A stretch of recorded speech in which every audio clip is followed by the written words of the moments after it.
जय जय राम कृष्ण हरी। भूजल तेज समीरख रवि शशि काष्टादिके असे भरला, स्थिरचर व्यापुनी अवघा तो परमात्मा दशांगुले भरला। राम राम हरे हरे राम राम राम राम रघुत्तम राम राम। सर्व स्थिरचर जग व्यापून हा परमात्मा 10 अंगुले उरलाय। हिरण्यकश्यपूनी प्रल्हादाला विचारलं होतं, प्रल्हादा कुठे आहे तुझा नारायण? प्रल्हाद सांगतो, बाबा तो सर्वच ठिकाणी आहे. तुझा नारायण कुठे आहे असं विचारण्यापेक्षा तो कोठे नाही असा प्रश्न विचारा. अहो, समुद्राच्या पाण्यात मीठ जसे सर्वत्र भरलेले असते तसा ईश्वर हा सर्वत्र जगामध्ये भरलेला असतो.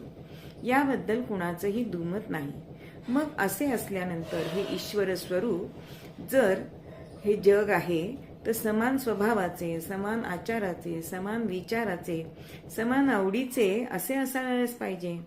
पण प्रत्यक्षात मात्र हे खच्चून विषमतेने भरलेलं आहे. एकाचा स्वभाव एकसारखा नाही. एक शांत तर दुसरा रागीट, एक नम्र तर दुसरा उद्धट, एक विचारी तर दुसरा अविचारी, एक द्वेषी मत्सरी तर दुसरा अद्वेषी निर्मत्सरी सज्जन असा असतो. असे कितीतरी विषम स्वभावाचे जग आपल्याला बघायला मिळते. आणि म्हणून तुकाराम महाराज एके ठिकाणी असं म्हणतात,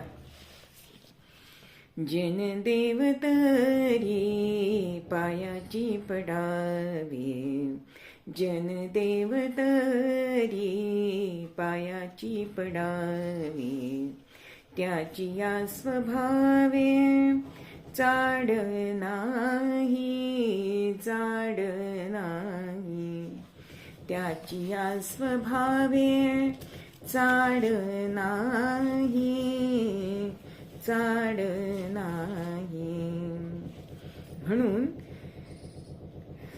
जनता, सारी जनता देव मानून जर त्यांच्या पाया पडू लागलो तर आमच्याच मस्तकावर लत्ता प्रहार अनुभवाला येतो.